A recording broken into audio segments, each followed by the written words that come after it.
In the previous chapter you learned some of the methods for evaluating the forms taken by categorical arguments. Step 6 of the technique, which is concerned with the assessment of argument structures. In this chapter we continue our discussion of categorical syllogism. The conclusion from the two premises of a categorical syllogism is sometimes known as immediate inference because the middle term bridges the gap or mediates between the subject term in the minor premise and the predicate term in the major premise. But categorical statements also lend themselves to unmediated or immediate inferences. Immediate inferences are conclusions that can be drawn from a single statement. For instance, a spokesperson for an industry that is largely responsible for pollution might make the statement, "No city in the United States has a dangerous level of pollution." Now if a reporter were to question this spokesperson about her statement, he might ask, "Well then, does the city of Detroit have a dangerous level of pollution?" The spokesperson could easily respond by saying, "Didn't I just tell you that?" Well, the spokesperson did not actually say that Detroit was not dangerously polluted. She did in fact imply that with her statement, Detroit is a city in the United States, because no U.S. cities were said to have a dangerous level of pollution, and Detroit is a city in the United States. The conclusion that Detroit does not possess a dangerous level of pollution is an immediate inference from the original statement. This can be shown with a Venn diagram of the two terms involved. The diagram of this C statement shows that there is nothing in the overlapping class of dangerously polluted U.S. cities, since we know that there are cities in the United States and Detroit is one of those cities. It must fall in the region of the diagram in which there is no shading. This diagram demonstrates one of the more general forms of immediate inference. If an E-form statement is true, and the subject class contains at least one member, then the O-form statement about a member of that class must also be true. Other relationships between statement forms can be characterized with what has come to be known as the square of opposition.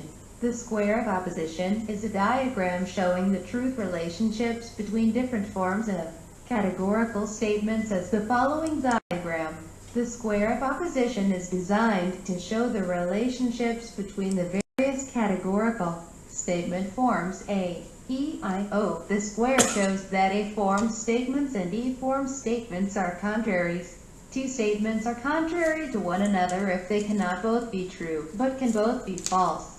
If they can be true at the same time, for instance, to say that all college instructors have PhDs and no college instructors have PhDs. If we know that one of the statements is true, we can immediately infer that the other is false. On the other hand, it is possible for them both to be false.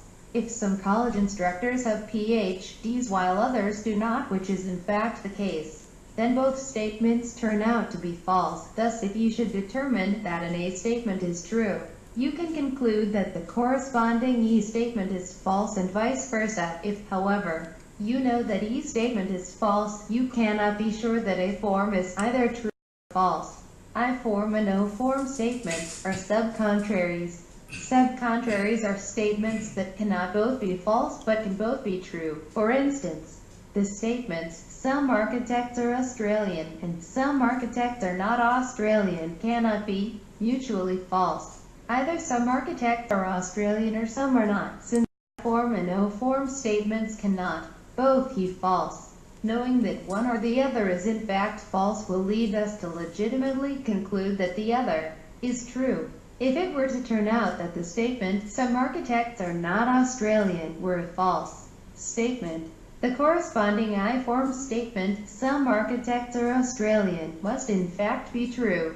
When two statements contradict one another, exactly one of the statements must be true and the other false. Another way of putting this is to say that contradictory statements cannot both be true and cannot both be false. A-form statements contradict O-form statements, and E-form statements contradict I-form statements. If it is true, for instance, that all architects have college degrees, then it must also be false that some architects do not have college degrees. Similarly, The false statement, "No architects have college degrees," will lead us to the inference that the statement, "Some architects have college degrees," is a true statement. Another relationship expressed in the square of opposition is that of subalternation. Subalternation expresses the relationship between universal statements and particular statements. I-form statements are subalternates to A-form statements, and O-form statements are subalternates to E-form statements. In each case, the particular statement form is true as long as the corresponding universal statement is true, and as long as the classes in the universal statement contain at least one member. If it is true that all apples are fruits, that it is true that some apples are fruits. This relationship holds only in one direction, as from the universal to the particular. It does not hold in the other direction. For instance, one should not infer from the statement, "Some apples are red," the universal statement that all apples are red. That would be a hasty generalization fallacy.